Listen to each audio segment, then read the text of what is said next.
Nos es muy grato estar aquí nuevamente con todos ustedes en este proyecto de Spine Webinar, en el cual me congratula presentar el día de hoy una plática muy importante que es endoscopía uniportal, abordaje interlaminar transforaminal y sobre todo la parte técnica paso a paso que será impartida por el doctor José Gilberto Valadez Cabrero, quien es cirujano de columna con formación básica en ortopedia y traumatología.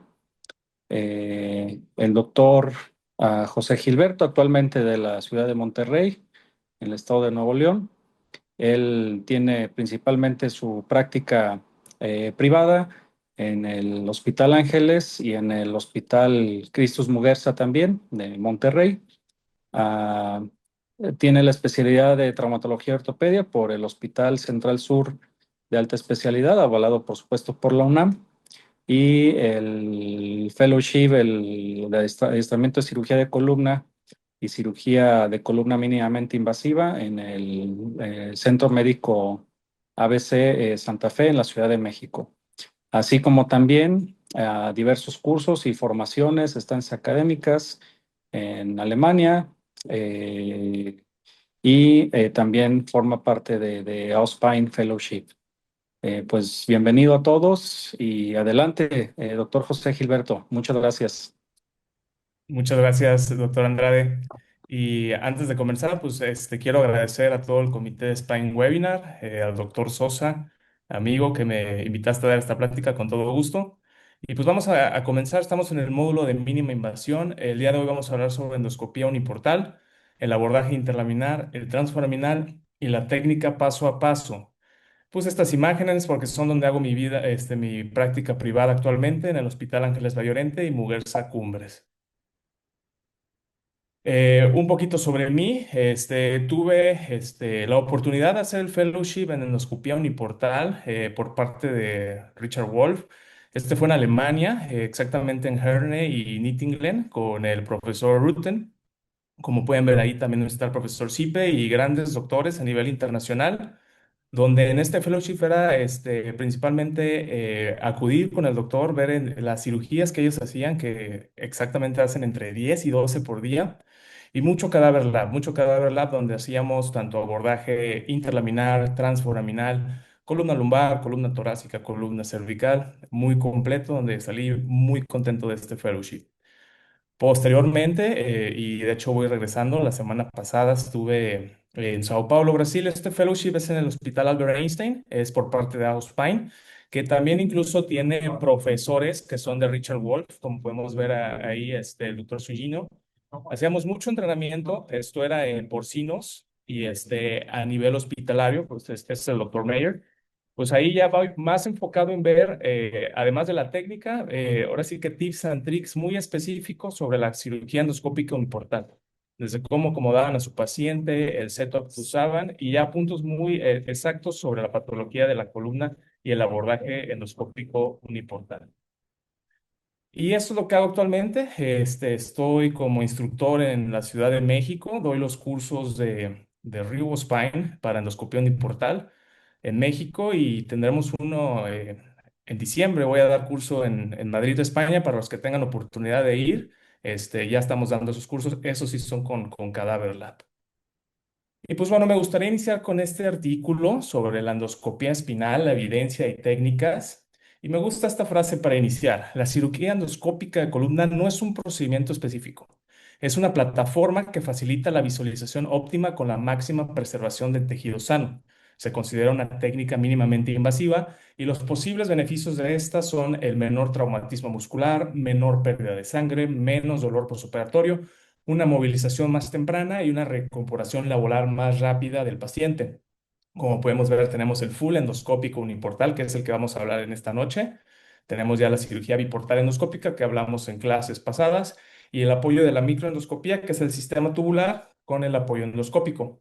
Los sistemas asistidos por endoscopía, podemos ver que tenemos la modificación tubular, donde es meramente un puerto con el sistema tubular y un apoyo con visión endoscópica. El tubular multicanal, como vemos aquí del doctor de Standou, que está en Bordeaux, Francia, que hizo un canal, un portal multicanal donde trabaja directamente con apoyo de la visión endoscópica. Y meramente el biportal, que yo lo platicamos ya muy bien la clase pasada, donde ya hay un sistema de irrigación que nos permite tener una buena visualización de las estructuras. Teniendo el abordaje o el sistema biportal, si hacemos la combinación de las piezas de trabajo, nuestra cánula de trabajo, y nuestra visión, vamos a tener el sistema full endoscópico o la endoscopía uniportal. Me gusta este artículo, es de Spine, es un consenso prácticamente para todos los cirujanos de columna para poder establecer una terminología universal para los procedimientos endoscópicos espinales a través de un canal de trabajo donde vamos a describir tanto la visualización quirúrgica, el abordaje quirúrgico que estamos usando, qué región de la columna estamos trabajando, ya sea cervical, torácico o lumbar, y nuestro objetivo quirúrgico, si es meramente descompresión, fusión. Esto es más que nada para comunicarnos entre nosotros sobre la endoscopía de columna. ¿Y qué buscamos con la endoscopía espinal? Principalmente tener una visualización directa de la patología, el daño mínimo a las estructuras adyacentes, una mayor preservación de los tejidos blandos, la preservación de la columna lo más natural posible en cuanto a estructura y movimiento, una recuperación más rápida en comparación con el manejo abierto, una menor discapacidad, menor uso de AINES, menor uso de opioides con el paciente y una menor frecuencia de complicaciones como rupturas de la dura madre, daño neurológico o infecciones. Este siguiente artículo es del profesor Rutten, donde nos habla sobre el full endoscopic interlaminar y el transforaminal en comparación con la cirugía microquirúrgica convencional. Como pueden ver, de 178 pacientes con hernia discal lumbar en un seguimiento de 2 años, donde compararon estas tres técnicas y evaluaron parámetros como EVA o Oswestry, se dieron cuenta que en cuanto a alivio del dolor, 82% de los pacientes ya no tenían dolor en piernas después de la cirugía, 14% tenían solo dolor ocasional. El tiempo quirúrgico era más corto en las técnicas endoscópicas, 22 minutos en contra de 43. Cabe mencionar que esto es del cirujano experto, el doctor Rutten, 22 minutos. La pérdida de sangre, no hubo una pérdida significativa en los grupos endoscópicos, mientras que en la técnica microquirúrgica la pérdida fue de 45 mililitros.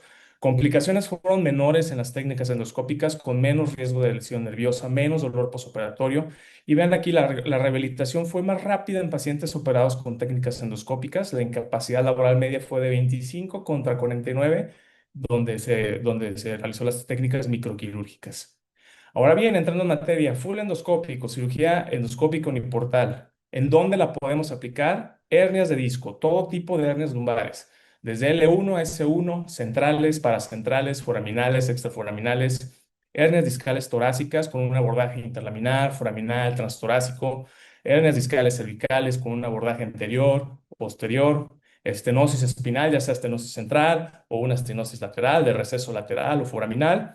Incluso se puede usar en terapia de dolor, ya sea por percutáneo o endoscópico para denervación facetaria, denervación de la articulación sacroiliaca y nucleoplastía. El sistema full endoscopy, como lo pueden ver en esta imagen, este es nuestro endoscopio. Tenemos una cámara, un sistema de irrigación, una fuente de luz y nuestra cámara de trabajo. Lo que nos permite aquí tenemos un ángulo de visión de 25 grados que nos permite ver perfectamente el canal al momento de estar trabajando. Como pueden ver, existen distintos tamaños. Tenemos endoscopios cervicales, el vértebris lumbar, que es más que nada para hernias lumbares, y el de estenosis, que tiene dos puertos de irrigación para ser un poquito más agresivos con la descompresión, y todo el arsenal que tenemos, pinzas, Kerrison, radiofrecuencia, tenemos drills articulados, drills de punta diamante, tenemos muy buen arsenal para poder trabajar el sistema full endoscopy. Conceptos técnicos, tenemos un canal de trabajo de 4.1 milímetros, una lente, una fuente de luz, un canal de irrigación por donde tenemos una irrigación constante. Y vean el tamaño de las piezas que tenemos. Ese es un drill de 4 milímetros, nuestra cánula de trabajo de 8 milímetros. Por eso nuestras incisiones iniciales son de 1 centímetro, incluso hasta menos. Con eso podemos abordar perfectamente la columna.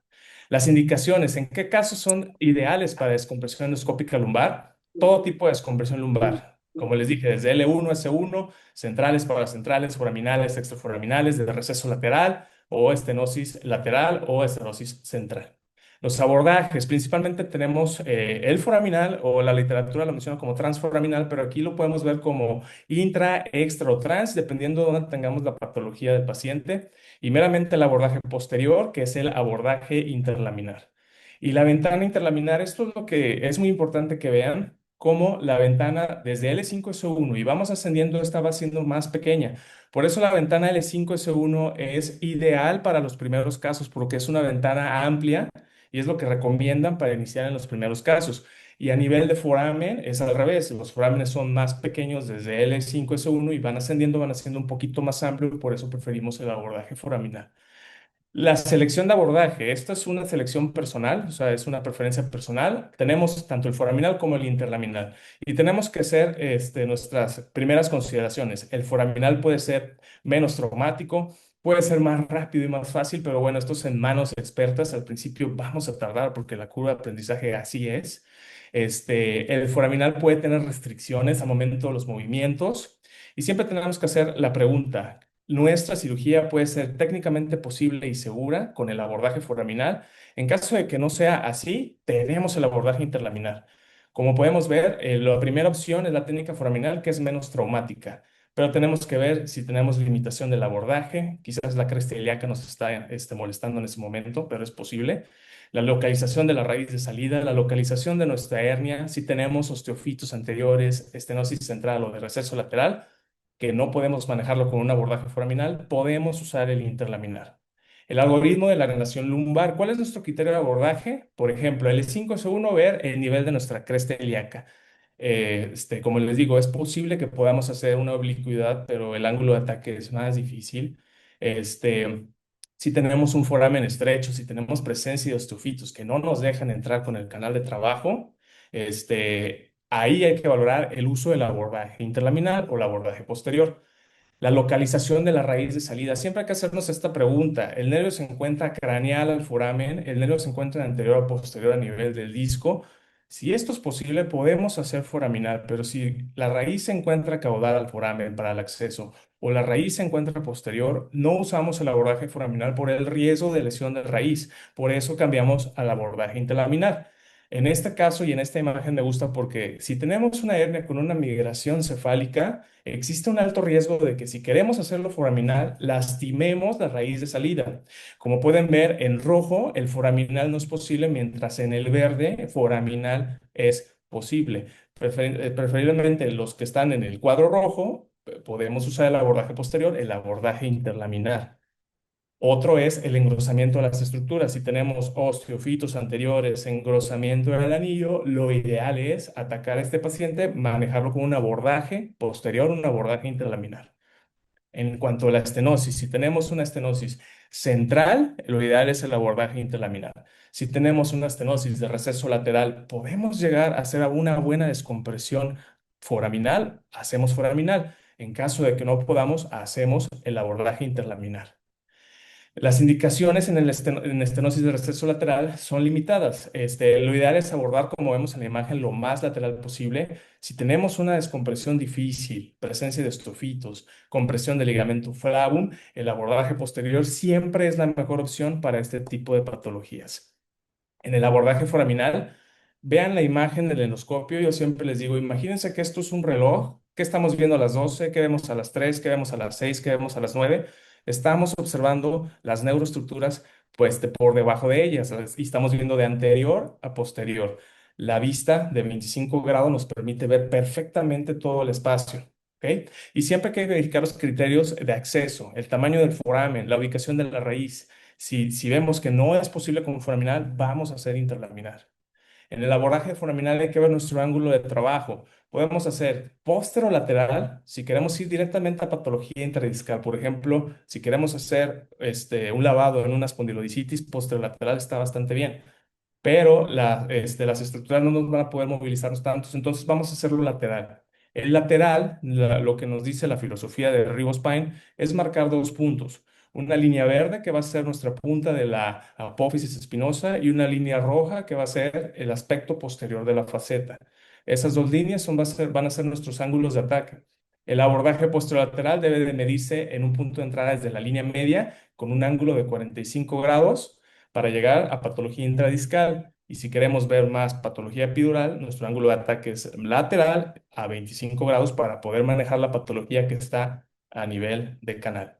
Más o menos se va a ver de esta forma en un abordaje transforaminal posterolateral y en un abordaje lateral. El punto de ataque, como ven, posterolateral es 45 grados, lateral es de 10 o 25 grados, dependiendo el nivel.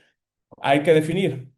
Vamos a hacer abordaje foraminal. ¿Cómo está la patología? Intraforaminal, transforaminal o extraforaminal. Vamos a hacer nuestros marcajes. La línea roja es la línea de los aspectos posteriores de la faceta. La línea verde va a ser la punta de la apófisis espinosa. ¿De acuerdo? Entre esos dos puntos es donde vamos a iniciar. Como ven esta imagen, si deseo acceder a patologías mediales, el límite es la cara posterior de la articulación facetaria. Le llaman línea roja porque no podemos ir más anterior porque podemos acceder a la zona abdominal y solo utilizamos la verde para niveles superiores y siempre hay que hacer una buena planeación con una tomografía en todos los casos para ver cómo vamos a acceder a esa patología. Tenemos nuestro paciente en sala, lo que tenemos que hacer ahora es el arco en C. Muy importante, un buen tilt. Tenemos que ver como lo vemos en la imagen, los emplex paralelos durante toda la cirugía. Vamos a marcar la línea a nivel del disco. Cuidado con la cresta ilíaca, como les digo, si no es posible, vamos a hacer abordaje interlaminar. El siguiente paso, vamos a insertar nuestra aguja espinal, vamos a insertar la aguja siempre en posición AP y nunca pasar la línea medio pedicular para no tener una lesión de alguna neuroestructura. Las posiciones siempre lo vamos a checar en AP y revisar lateral para ver si ya estamos directamente al nivel de foramen. Ya cuando estemos así, vamos a insertar la guía a través de la aguja espinal, siempre sujetándola porque aquí podemos oírnos más hacia profundo o incluso sacar la guía completamente, siempre tenerla muy fija. Vamos a remover la guía e insertar el dilatador en la posición final. Como ven aquí en la imagen, el dilatador siempre se va martillando, pero siempre con la mano puesta muy fijo para llegar al punto donde queremos trabajar. Y como ven aquí, les puse en estas imágenes cómo se vería en transforaminal. Tenemos el dilatador y vean esa punta negra, cómo pasa a los pedículos y al final en la imagen superior derecha, así es como debemos trabajar en un transforaminal.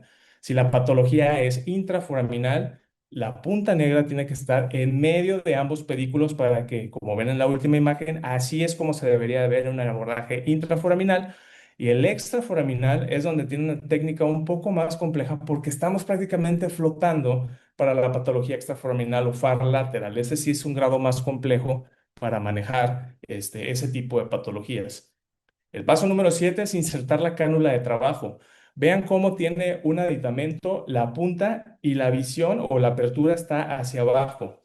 Vamos a colocar esa cánula de trabajo hasta tocar la faceta articular y después vamos a hacer un giro 180 grados siempre a caudal o hacia las piernas del paciente porque esa cánula lo que hace es proteger la raíz de salida y después tener la visión directamente a donde vamos a trabajar. Así es como debe de quedar la cánula de trabajo y el aditamento que nos dan, martillarlo para poder llegar directamente ya sea intra, trans o extraforaminal, siempre con rayo AP para ver en dónde estamos.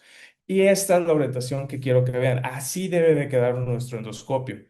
A las 3 es caudal, a las 9, a las 3 es craneal, a las 9 es caudal, dorsal y ventral. Vean cómo el endoscopio, que es la imagen verde, ya está protegiendo la raíz de salida y ya estamos viendo las estructuras que vamos a trabajar. Y así lo debemos de ver. Como les digo siempre, 12 imagínense que es un reloj. ¿Qué tenemos a las 12? Espacio epidural. ¿Qué tenemos a las 6? Espacio discal. Hay que identificar las estructuras anatómicas. Como lo ven en la imagen, así es donde estamos viendo la patología y así es donde vamos a trabajar. Entonces, lo ideal y lo que tenemos que hacer ahora es identificar la patología. Hay que cortar las estructuras. Como ven aquí, la tijera está cortando el ligamento longitudinal posterior hasta encontrar el fragmento. Generalmente en estos tipos de abordaje, al momento de colocar nuestra cánula de trabajo, tenemos la patología, pero en caso de que esté un poco más hacia medial, tenemos que cortar un poco estas estructuras. Como pueden ver aquí en esta imagen, y esto es algo que me gusta mucho el endoscopio, vean cómo giramos y vemos la punta de la tijera. Esta tijera le llaman gonzo porque se parece al gonzo de los mopeds. Pero vean cómo el doctor, cada vez que hace una mordida, siempre está revisando qué voy a morder. ¿Por qué? Porque si yo me voy muy profundo, puedo ir hacia la raíz la raíz de paso, la puedo cortar o incluso irme hasta el saco y cortarlo. Entonces, lo ideal siempre es cortar hasta que identifiquemos la patología. Ya que tenga la patología, ya voy sobre la patología, sobre ese fragmento discal, pero siempre viendo qué estoy haciendo y siempre viendo cómo voy a actuar sobre esto. Vamos a ver más o menos así la imagen. Ya que tengamos y quitemos el fragmento, signos de descompresión, neuroestructuras flotantes o raíces pulsátiles. Cuando pase esto, podemos terminar la cirugía en ese punto. ¿De acuerdo? Esta es una imagen demostrativa. Vean cómo el doctor quitó el fragmento, se ve la raíz de paso, cortó el ligamento longitudinal posterior, pero solo es demostrativo. Mis maestros me decían, no es necesario que veas la raíz, si quitaste la patología y tienes estructuras flotantes, ahí se termina la cirugía. Hernias extraforaminales o estenosis foraminal, como vemos aquí en este corte axial con una hernia far lateral, hay que hacer el abordaje extraforaminal, que les digo que es un poco más demandante porque estamos flotando. De hecho, la manera en que nosotros vamos a agarrar el endoscopio, ellos le dicen como pistol grip o en forma de pistola. Ahorita van a ver cómo uno de los doctores lo usa, pero estamos flotando prácticamente en el espacio. Aquí el doctor, como ven, está cauterizando o utilizando la radiofrecuencia. Cada vez que utilizamos la radiofrecuencia, encogemos todos esos tejidos. Tenemos que limpiar y visualizar perfectamente todo. Y después, ya que veamos la patología, como lo vemos en este caso, usamos nuestra rongeur o nuestra pinza para disco, quitamos todo el fragmento y ya que veamos que las estructuras están flotantes, ahí terminamos la cirugía. En este caso, quitamos ya la patología, después podemos aplicar radiofrecuencia alrededor para que se encojan estos tejidos. Hacemos una buena hemostasia, siempre verificar que no tengamos ningún sangrado residual. Empezamos a retirar un poco el endoscopio e incluso aquí el doctor hace una pequeña maniobra donde se observa la raíz y aquí ahí se observa la raíz y aquí termina ya la cirugía completamente en un extraforaminal. Ahí se observa la raíz. Puede navegar un poco para ver que todo esté libre, que esté descomprimido y termina la cirugía. ¿Cuál es la posición en un extraforaminal? La aguja va a ir directamente a la unión del pedículo caudal y la unión de la SAPI o el proceso articular superior, como lo vemos en la imagen en AP. Vamos a poner nuestra guía, nuestro dilatador, después nuestra cánula de trabajo. Vean cómo en la tercera imagen ya está la imagen colocada. Así va a ser la patología extraforaminal. Giramos la camisa de trabajo para proteger la raíz, como lo vemos en la imagen, y prácticamente en este abordaje ya estamos sobre la patología. Por eso, si se dan cuenta, el profesor Rutten en un extraforaminal tarda 22 minutos, porque son abordajes rápidos para que la cánula no esté pinzando o comprometiendo mucho esa raíz. En la descompresión foraminal, full endoscopic, en un abordaje extraforaminal, tenemos es un drill. Este es un drill que se llama tip control, es un drill articulado. Y si se dan cuenta, es para hacer una foraminoplastía. El doctor lo que está haciendo aquí es ampliar todo el foramen, es articulado, si se dan cuenta, cómo va drilando todo ese SAPI o ese proceso articular superior para que después la raíz esté libre. Estas son imágenes, este es un setup en Alemania. Vean cómo el doctor, aquí prácticamente les puse cómo es el pistol grip. Vean cómo él está moviendo el endoscopio, prácticamente como si fuera el agarre de una pistola. Y con la derecha está trabajando, está aplicando la radiofrecuencia. En este caso, él ya había sacado la patología porque inmediatamente que puso la cánula salió el fragmento y ya nada más es hacer una buena hemostasia y termina la cirugía. Poco de evidencia, el abordaje extremo lateral, que es también artículo del Dr. Rutten, se utilizó un abordaje transforaminal extremo lateral en 463 pacientes en un periodo de un año donde midieron VAS y Oswestry y evaluaron la eficacia de la descompresión, complicaciones, dolor postoperatorio y recurrencia. Vieron que hubo un éxito en reducción de dolor de un 81% de los pacientes. No hubo un deterioro del dolor postoperatorio. El tiempo quirúrgico promedio en manos expertas, que es el Dr. Rutten, 27 minutos.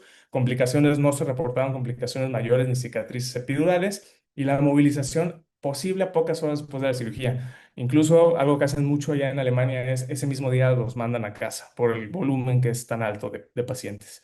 Limitaciones, no aplican en todos los casos, especialmente el 5C1 debido a la posición de la cresta ilíaca. Ahora vamos a hablar sobre el abordaje intralaminar. Este fue descrito por el Dr. Rutten en el 2006 y es el abordaje posterior de columna. Vean cómo en la imagen de la izquierda se ve esta imagen verde. Así es como debe de verse nuestro endoscopio. Y la imagen derecha es una descompresión ya completa donde vemos saco dural y raíz. ¿Cómo debemos empezar esto? Marcamos nuestro punto de entrada, posición neutra P, los templates bien. Vamos a entrar un poquito lateral o paramedial a las apófisis espinosas de incisiones de 1 centímetro. Algo que nos decían mucho es, al momento de incidir aquí, mucho cuidado con los pacientes muy delgados, porque con el mismo bisturí puedes irte muy profundo y puedes dañar alguna neuroestructura. Entonces, lo ideal siempre es piel, tejido celular subcutáneo, la fascia y me detengo. No me voy tan profundo porque principalmente el E5C1, que tengo una ventana muy amplia, si me voy con el bisturí de golpe, puedo lastimar las neuroestructuras. Hacemos la incisión, bisturí hoja número 15, siempre en AP, la decisión alrededor de prácticamente 1 centímetro. Colocamos nuestro dilatador, el dilatador va a ir con la proyección en la P hasta palpar las estructuras óseas, vamos a palpar la articulación facetaria y luego vamos a verificar en proyección lateral de que no nos hayamos ido muy hacia el canal espinal, siempre en la articulación facetaria. Después vamos a colocar nuestra cánula de trabajo. Vean aquí cómo, a comparación del foraminal, el aditamento va hacia la apertura, porque la punta de la cánula de trabajo, como me decían mis maestros, este es tu tercer brazo. Vas a utilizarlo para traccionar estructuras y la apertura es donde tú vas a estar trabajando. Vean aquí la línea, el triángulo verde es como vamos a estar trabajando con el lente de 25 grados que nos permite perfectamente trabajar todo hacia la línea media. El punto de entrada, como ven en la imagen, si tenemos una patología, una migración caudal, la patología caudal hay que hacerle una incisión un poquito más craneal, o si tenemos una migración cefálica, o craneal, hay que hacer una incisión un poquito más caudal por el hecho de que vamos a estar como el uniportal son movimientos armónicos, nos permite hacer un poquito más de angulación y poder trabajar perfectamente la patología. En el paso 6 vamos a insertar el endoscopio. ¿Y qué es lo que vamos a ver? Músculo y tejido blando y sangre. Vamos a empezar. Podemos utilizar la radiofrecuencia, cauterizar o la misma pinza de disección y empezar a cortar todo. Como vemos aquí, ya pusimos nuestro cánula de trabajo, pusimos nuestro endoscopio y empezamos con la pinza de disección a quitar todo ese tejido. ¿Qué es lo que dicen los profesores? Límpiame todo para que veas bien las estructuras. Entonces empezamos a quitar todo ese músculo, todo ese tejido blando. A mí en lo personal me gusta primero cauterizar y después morder. Cuando empiezas a morder tienes estos sangrados. Entonces por eso yo prefiero primero cauterizo todo, empiezo a morder hasta que empiece a visualizar ya, por ejemplo, en el fondo y limpiar perfectamente mi visión. Empiezo a cauterizar, los tejidos empiezan a encogerse, empiezo a hacer hemostasia y otra vez nuevamente con la pinza de disección hasta que tenga perfectamente mi espacio para poder trabajar. Así es lo que tenemos que ver. El siguiente paso es identificar el ligamento amarillo. Vean cómo en la derecha se ve perfectamente nuestro ligamento amarillo ya limpio, ya caracterizamos todo, hicimos una buena hemostasia, los tejidos los encogimos, ya se ve perfectamente bien. La anatomía, recordar en la columna lumbar un segmento son dos vértebras hacia el disco y tenemos que ver principalmente nuestra ventana intralaminar, el ligamento amarillo, el cordón, el canal espinal, la dura madre, la raíz de salida, la raíz de paso, la articulación facetaria, la faceta descendente y la faceta ascendente, siempre tener una buena visión de qué estamos trabajando. Y entonces, en la resección del hueso en full endoscopic, tenemos un paciente con una compresión. ¿Qué vamos a hacer? Ya que lleguemos directamente a la articulación facetaria, vamos a quitar esa cápsula y empezar nuestro drilado. Resección de hueso, faceta descendente y lámina superior. El ligamento amarillo no lo quitamos porque es nuestra protección, ¿de acuerdo? Eso siempre nos va a ayudar para proteger y hacer un buen drilado. El drilado, tenemos este drill, es un drill con protección. Si se dan cuenta, aquí el doctor está sobre la faceta descendente, empieza a drilar toda la faceta descendente y lámina. ¿Hasta cuándo tenemos que drillar? Hasta que veamos la punta de la articulación, la apófisis articular superior. Entonces, este drill es un poquito más agresivo, por eso siempre iniciamos con este y después cambiamos de drill al diamantado para movimientos más finos. Si se dan cuenta, aquí es movimientos armónicos de arriba hacia abajo, de arriba hacia abajo, hasta que tengamos un buen espacio y veamos la punta de la SAPI o del proceso articular superior. Cuando llegamos a la punta del azar, podemos terminar de drilar la faceta descendente y podemos hacer el drilado de la faceta ascendente, después la resección del ligamento flavum, hasta después y llegar al final a las neuroestructuras. Vean cómo aquí el doctor cambió, ya tiene una punta diamantada. Les digo, esta punta es para movimientos un poco más finos, aparte de que nos ayuda para la hemostasia.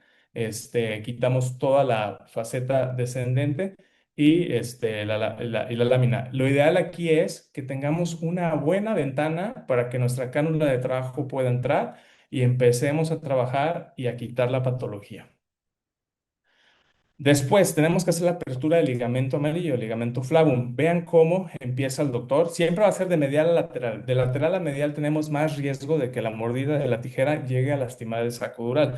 Entonces, lo que tenemos que hacer es de medial a lateral y siempre viendo la punta de la tijera gonzo. Por eso siempre giramos nuestro endoscopio, qué vamos a morder y empezamos a morder las porciones del ligamento flavum. Es un flavum superficial, un flavum profundo.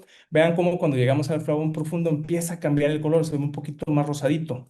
Cuando llegamos al flavum profundo, giramos nuestra tijera y traccionamos al lateral y empezamos a cortar hasta que lleguemos a la faceta. ¿Cómo lo vamos a hacer? Aquí ya tenemos el flavum. Vean cómo el doctor gira su endoscopio para poder ver qué va a cortar. Empieza a cortar, vean cómo hay ese cambio de coloración del ligamento amarillo. La tijera, si se dan cuenta, sin cortar, solamente la encaja y empieza a hacer este movimiento para aperturar más el flavum. Ya que lo apertura, giro mi tijera, empiezo a traccionar hacia lateral y corto, ¿de acuerdo? Siempre que voy a cortar, veo bien qué voy a cortar y vean cómo ya estoy abriendo el ligamento flavum y ya estamos viendo al fondo grasa epidural y las neuroestructuras. Y esa es la manera en cómo vamos a abrirlo, siempre de medial a lateral y viendo qué es lo que vamos a cortar, ¿de acuerdo? Así es como tenemos que verlo. Hay que identificar las neuroestructuras. Vean cómo se ve ya la raíz nerviosa. Retiramos el tejido que rodea las neuroestructuras. Puede ser con la pinza de disección. Identificamos el borde lateral de la raíz nerviosa. Aquí vean cómo está toda esta grasita epidural. Con la pinza para disco, empiezo a quitar toda esta grasita hasta que me permita identificar el borde lateral de la raíz, porque ahí es donde yo voy a empezar a hacer el movimiento para ir directamente sobre la patología, sobre el disco. Para esto, la ventana ya es completamente amplia porque hice mi trabajo de drilado y mi cánula de trabajo cabe perfectamente bien para que yo esté trabajando de forma segura sobre el disco. Vean aquí cómo se ve el saco dural, se ve la raíz espinal y seguimos quitando toda esa grasita epidural. Ya que quitemos esa grasita epidural y vemos el borde lateral de la raíz, metemos un disector y vamos a empujarlo hacia la línea media. Cuando empujemos hacia la línea media esa raíz, la cánula de trabajo, ¿se acuerdan que les dije que tiene esta punta, que es como un tercer brazo? La punta ya va a estar sobre el disco. Giramos, puede ser en sentido horario o en sentido horario. El objetivo es que no aplastemos esa raíz. Lo que queremos es que proteja, ya que proteja esa raíz y veamos como en la tercera imagen el disco, ya podemos empezar a hacer la apertura del anillo y quitar la patología. Vean cómo el doctor aquí con el pénfilo, el disector, lo mueve hacia la línea media. Después con la otra mano empiezo a empujar mi cánula y empiezo a hacer el movimiento. En este caso lo va a hacer antihorario. Vean cómo ya se empieza a ver un poco la patología, pero estoy protegiendo con este movimiento la raíz, no la estoy lastimando y ahí empiezo ya a preparar para hacer la apertura del disco. La disectomía, entonces tenemos aquí, podemos hacerlo incluso hay un bisturí endoscópico, o sea, con un bisturí, o yo prefiero con la tijera, empiezo a morder el anillo. Vean cómo se ve el fragmento y después agarro con la pinza de disección el fragmento. Una técnica que me enseñó uno de mis maestros, el doctor Poncho, la maniobra de alligator. Agarro mi fragmento y giro, y la misma irrigación va juntando el fragmento y voy a poder sacar todo ese fragmento completamente. Y ya que quita ese fragmento, hago aplico la radiofrecuencia para que esto se encoja un poco. Tips antes de la cirugía. Este es un quirófano ya en Alemania. Posiciones, puntos de apoyo, siempre tenerlos en mente. La mesa en flexión nos hace una apertura de la ventana interlaminar. Monitor frente al cirujano. Vean cómo aquí tenemos el monitor enfrente y como lo vemos en la imagen, el arco en C siempre a un lado, porque en los primeros casos siempre vamos a tener duda dónde estamos. Entonces no está de más un rayo, ver dónde estoy y continúo trabajando. Acá mi primer ayudante es el que me va a estar pasando las piezas porque mis primeros casos, yo sinceramente, los profesores allá eran demasiado rápidos, 20 minutos, 25 minutos. Mi primer caso fue 2 horas.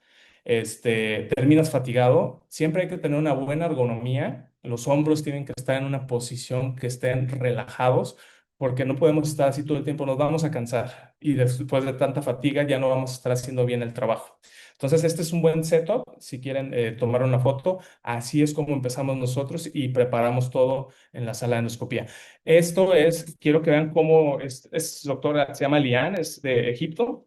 Vean cómo hace el grip. O sea, yo siempre le tomo foto, vean cómo agarra el pulgar arriba de la irrigación, el dedo meñique, vean cómo está en la cánula de trabajo, vean los movimientos que hace. La enfermera quirúrgica está atrás pasándole los instrumentales. Y la doctora, la primera ayudante, está nada más al pendiente de que coloque bien el instrumental dentro del canal de trabajo. Aquí está quitando un poquito de flabón y directamente hacia la lámina para aperturar la ventana.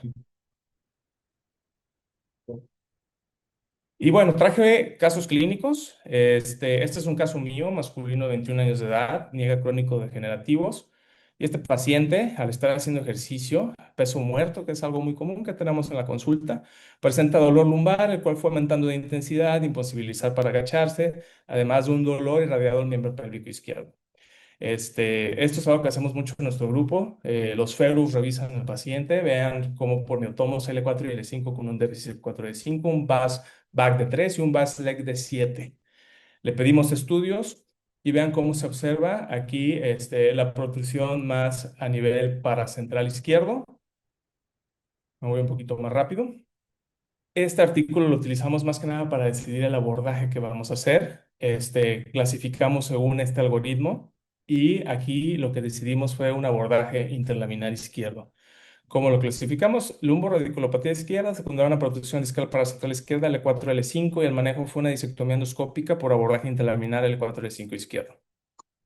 Este es un servidor y este es mi equipo de trabajo. Ahí está mi socio también conmigo, uno de los fellows. Aquí estoy haciendo la apertura de la ventana con el drilado. Estoy utilizando el drill que tiene la protección para hacer el drilado de la faceta, hacer el drilado de la lámina. Y el objetivo de esto es que mi cánula de trabajo pueda entrar para quitar la patología. ¿De acuerdo? Y finalmente, esto es lo que tenemos que hacer. Estructuras, ya que hagamos una buena descompresión, estructuras flotantes. Aquí vean cómo se ve ya la pulsitabilidad, la raíz pulsátil, con la descompresión. Siempre entro con neuromonitoreo. En este tipo de casos también pedimos que haga una intervención con neuromonitoreo. Y esto es el primer día de la cirugía. Generalmente operamos en la mañana. Esto fue ya en la tarde-noche. ¿Qué es lo que hago con ellos? Camino. Primeras horas, camino en el cuarto, después paso de nuevo y caminamos en el pasillo. Me gusta dejarlos un día, noche de hotel, para consentirlos un poquito y al día siguiente los mandamos a casa. Les digo, en Alemania los mandaban inmediatamente después de la cirugía a casa. A mí me gusta hasta el día siguiente. Otro caso, este es de uno de los colegas de nuestro equipo, masculino de 46 años, sin antecedentes de importancia, que refiere a un dolor lumbar con relación al miembro pélvico izquierdo que fue aumentando con las semanas con ya imposibilidad de hacer actividades. Esto es lo que hacen los feros. No se pudo, la exploración por metódos, ahí lo pusieron como no valorada, pero como pueden ver aquí, ahí se ve la herniación far lateral del lado izquierdo, L3, L4. ¿Cómo lo manejamos? Con un abordaje foraminal, del lado izquierdo. Vean que aquí el doctor le puso la cánula, inmediatamente encuentra la patología y empieza a retirar el disco. Realmente estas son cirugías que van entre 25 o 30 minutos dependiendo de la expertise del cirujano. Mensajes para llevar a casa. La indicación correcta es clave del éxito. Siempre hay que individualizar al paciente, siempre hay que hacer una buena exploración del paciente. El abordaje interlaminar es ideal para la patología central, paracentral, receso lateral, especialmente L5-S1, ideal para primeros casos. ¿Ok? Transforaminal, excelente para la patología foraminal, extraforaminal y, por ejemplo, para espondilodicitis podemos utilizarlo porque llegamos directamente al disco y podemos trabajar en ese disco. La curva de aprendizaje debe ser progresiva. En Uniportal dicen que es entre 20 y 30 casos. Pero ¿cómo podemos acelerar nuestra curva? Cursos, modelos anatómicos, Cadaver Lab, los más que puedan. Fellowship, si es que llegan a tener un fellowship, les va a ayudar muchísimo para su curva de aprendizaje. El entrenamiento, un proctor, siempre es ideal que cuando tengan sus primeros casos vaya un proctor y los esté coachando.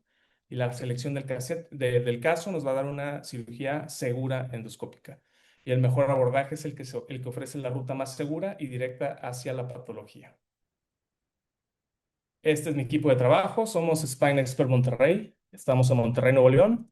Y les hago la cordial invitación. Tenemos un programa de fellowships. Generalmente entran 2 por año.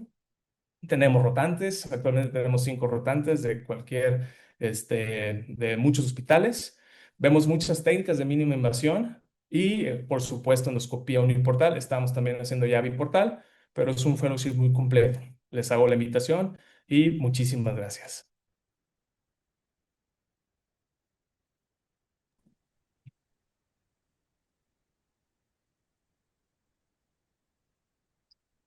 Excelente ponencia, doctor José Gilberto, muchas gracias.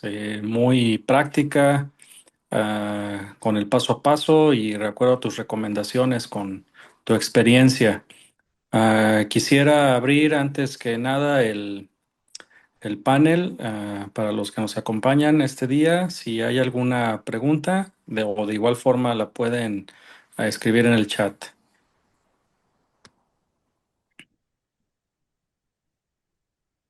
Bien, yo tengo una pregunta respecto a la curva de aprendizaje diferenciada precisamente en uno y otro. No sé si has notado algún diferenciador.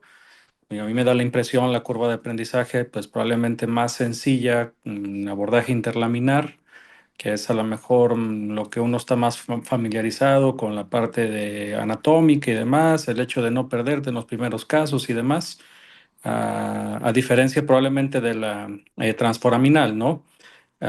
Sin embargo, no sé si en tu experiencia sea prácticamente igual, como la mayoría de las experiencias en cuestiones de curva de aprendizaje, pues se hablan en la literatura desde los 20, 30, algunos hasta 40 casos que bien lo mencionaste. Claro. Sí, efectivamente, doctor. El abordaje interlaminar, como tenemos ya la experiencia de que es un abordaje posterior y conocemos la anatomía, yo creo que es uno de los abordajes, la curva puede ser un poquito más rápida que el transforaminal. De hecho, en el fellow, lo que siempre empezábamos y los profesores nos hacían es, haz todos los niveles interlaminares y después te vas a foraminal. Pero el interlaminar es el que más hacíamos porque es el que querían que domináramos más, porque yo creo que la curva puede ser un poquito más rápido porque ya sabemos toda la anatomía. En el foraminal, mucha gente se pierde y siempre era, tómate tu tiempo, ve, imagínate que es un reloj, qué tenemos a las 12, qué tenemos a las 6, qué tenemos a las 3, qué tenemos a las 9. Y ya que se familiaricen, ahí ya van a empezar a ser un poquito más rápido. Pero yo creo que interlaminar es un abordaje inicial. Perfecto. Hay una pregunta. Te felicitan, Felipe Camarillo, excelente presentación. Y él pregunta la importancia que le dan a la discografía de tus profesores en Alemania y en tu práctica personal si la realizas. Claro, muchas gracias, doctor Camarillo. Saludos. En Alemania no lo utilizaban. En Brasil, uno que otro doctor sí hacía discografía. En mi experiencia, y yo realmente no la hago. Yo prefiero más directamente sobre el caso, sobre la patología, y es lo que yo hago, pero no, en Alemania no lo hacían. Interesante, a mí también me tocó una experiencia de algunos centros en Estados Unidos que en algunos hospitales la hacían, en otros no, en otros decían que pues, no servía de mucho porque prácticamente nomás te iba a confundir más. Vaya, a lo mejor hay para casos muy específicos, ¿no? Pero bueno, interesante el comentario. Ah, también hay otra pregunta. Ah, ¿En qué Bueno, situaciones harías un abordaje contralateral? Muchas gracias por la pregunta. Eso es muy bueno porque justamente esta pregunta yo se la hice a nuestro colega del Biportal, porque en Uniportal, efectivamente, si la patología es más del lado contralateral y en la imagen sí se ve bien una estenosis muy marcada, Recomiendan los doctores, aparte del over the top, acceder del otro lado. Solamente si hay una estenosis muy marcada del receso lateral contralateral y la sintomatología es más del otro lado, recomiendan dos abordajes. Efectivamente. Interesante. Buenas ¿Alguien noches, tiene algún doctor. otro comentario? Sí, claro. Sí, doctor Doctor José Enrique Guzmán, claro. Gilberto Valadez, pues mira, muchas felicidades porque creo que ya ustedes ya traen una curva en la cual ya pueden estar dominando las técnicas uniportales, biportales, foraminales, todo lo que te escuchamos durante la plática y creo que esas son las perlas o el paso a paso de cómo accesar y poder hacer una liberación radicular o quitar una hernia de disco y todo va bien, todo va perfecto, todo lo estamos haciendo como tú ya lo describiste en tu plática, pero ¿qué pasa si tengo alguna complicación? Por ejemplo, una durotomía incidental, ¿esa cómo la puedes corregir o cómo puedes proteger tu saco, tu raíz y cómo podrías resolverlo? Y la otra es la lesión radicular, sobre todo por la tracción. Sabemos que la raíz a niveles lumbares te tolera mucho. A veces son pacientes que te pueden salir con algún adormecimiento o parestesia de la zona donde tú estés trabajando. ¿Y qué harías tú para evitar esa tracción o esa reparación en caso que tú le dieras a la raíz? El sangrado epidural, ¿cómo lo puedes comprender o analizar una vez que tú estás en ese acceso?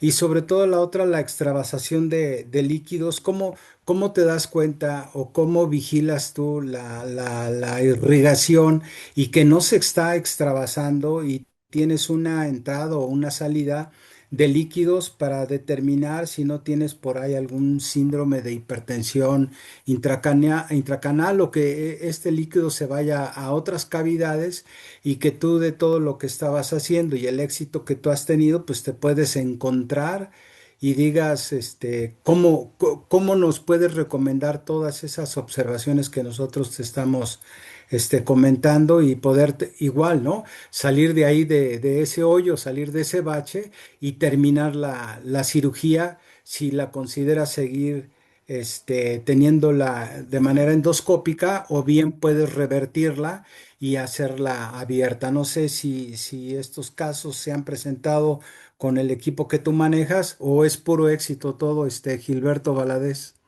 No, claro que no. Gracias. Muchas ¿Eh? gracias por la pregunta, doctor Guzmán, pero no, no todo es éxito. Claro que han pasado situaciones, de hecho, un caso de nosotros, una lesión incidental, pero como vieron en una de mis primeras diapositivas, vean el tamaño, 4 milímetros. Hay un paper muy bueno donde te dice cuándo hacer una cirugía endoscópica, cuándo pasarla abierta. Pero en este caso, como fue una lesión muy pequeñita, se resolvió con sellador dural. Lo de la tracción, eso sí me faltó decirlo que también lo hacen mucho en Alemania. Utilizan depomedrol al final, ven la raíz, colocan el esteroide y termina la cirugía. Lo de los sangrados, el sistema de Rigo Spine tiene un control de seguridad que se llama Spine Mode, que te permite que esto no pase de más de 30 milímetros de mercurio. Pero yo puedo subir un poquito más la presión para controlar y ver dónde está ese sangrado y ya después hacer una pequeña hemostasia. Pero eso es algo de, sí, sí, sí, nos han pasado, o sea, y efectivamente, si seguimos haciendo casos, nos va a pasar, pero eso es lo que hacemos. Sellador dural si tenemos una pequeña lesión, la tracción o la manipulación con la cánula de trabajo, al final le ponemos esteroide a la raíz y el control del sangrado podemos subir un poquito la presión para controlar y luego regresamos al spine mode para controlar esa presión. Y la extravasación de líquidos o cómo te das cuenta tú que está pasando o está saliendo la irrigación de una manera continua o se te puede estar extravasando y te puede condicionar otro efecto colateral con este tipo de técnica. No, eso sí no lo he visto, doctor. Sí, eso no me ha tocado. Mm. Muchas gracias, doctor José Gilberto Valadez. No, gracias por la pregunta y saludos, doctor. A ti. Bien, no sé si hay alguna otra pregunta o comentario del auditorio. Buenas La verdad es que noches. sí, Quisiera adelante. hacer una pregunta. Hola, buenas noches. Soy residente de quinto año de Perú. Estoy acá haciendo una rotación con el maestro Sosa. Primero, felicitarle al doctor José, excelente su plática. Quería consultarle si suele dejarle DREN después de realizar la cirugía y hasta qué caso, hasta qué grado de estenosis indica la cirugía de este tipo de técnica. Bueno, saludos Joel, hasta Perú. No dejamos DREN, y en qué casos de estenosis, generalmente CHISA C o D podemos hacerlo, se puede hacer multinivel también, pero como les puse en las primeras diapositivas, esta es una técnica más al arsenal que ya sabemos. No hay casos no todo es para endoscopía, o sea, son casos selectos, pero una buena selección del paciente te va a ir bien con esta técnica. Listo. Gracias, doc. Con gusto.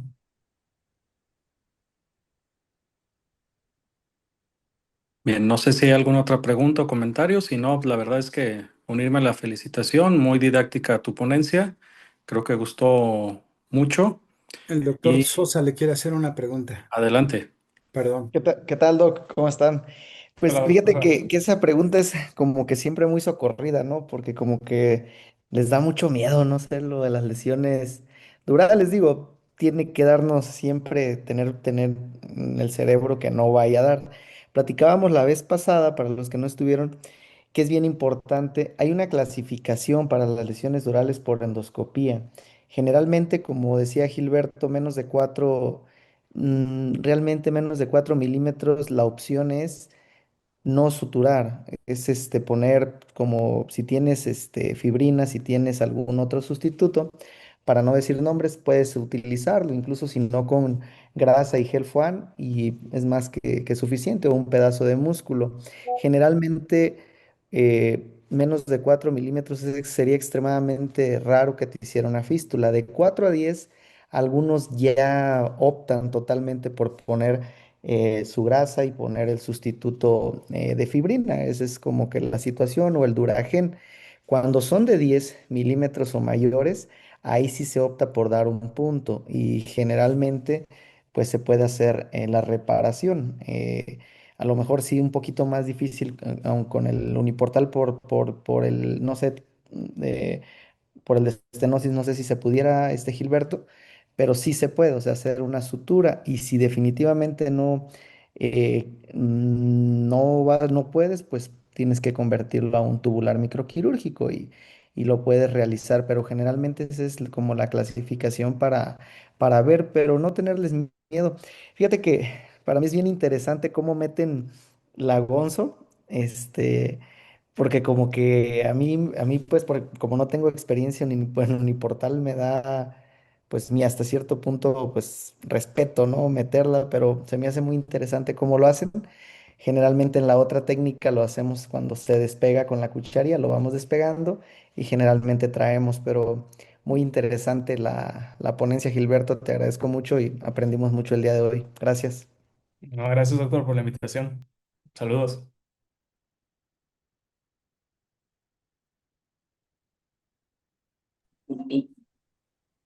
Bien, déjame checar si hay alguna otra pregunta. No, pero realmente felicitaciones y muy ilustrativa también tu presentación. Bien, si ya no hay mayor comentarios o preguntas, pues agradecemos al doctor José Gilberto Valadez y muchísimas gracias a todos. Gracias, doctor Guzmán, gracias, doctor Sosa. Muy buenas noches. Muchas gracias. Saludos a todos. Buenas noches. Buenas noches.